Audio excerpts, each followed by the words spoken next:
So in the question of intuition versus logic, I have researched this. So I've got some hard logical facts on intuition. So these are coming from my book, You Do Know, Learning to Act on Intuition Instantly, quick plug. We actually have, embedded in the lining of our intestines, which is where we are talking about our gut brain, it's a complete nervous system which has hundreds of millions of neurons. It's 1,000th the number that you actually have in your brain. So when you think about it, it really is a brain that's in your gut.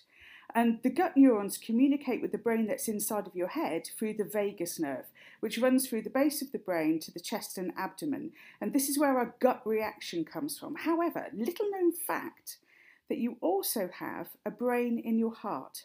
And that has a different level of intuition when you feel it. So when you feel the gut, it tells you everything that you need to move away from. But when you feel your heart-led intuition, it's like that surge of excitement.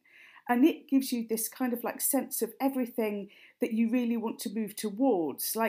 And sometimes you end up talking yourself out of it.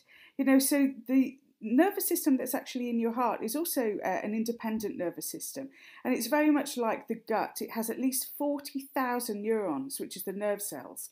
And the way that I've seen this to be is how the left and the right hemisphere brains work slightly differently. So your left hemisphere was the brain that you took to school. It's the logic and reason brain. It compartmentalizes, and it's your language center.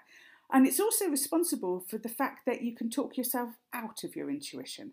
Whereas the right hemisphere of the brain, it sees patterns and makes connections and pulls things together to create a different picture, like being the joiner of dots.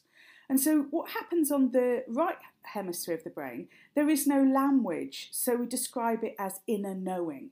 We just know, we don't know how we know, because we're trying not to send it over to the left hemisphere of the brain, which will go, well, you've got no logical evidence for that, have you? Well, that's not logical, is it? So you want to keep it in the right hemisphere of the brain that corresponds with the knowing. It's not really that kind of like cut and dried as to whether or not intuition and logic are different, because it's still involving a brain. And in fact, it's involving three. And I think that that's always really important to know in this question, because many people discount intuition because they think that logic is more important, because they believe that the brain is more important, without realising that we have three of them.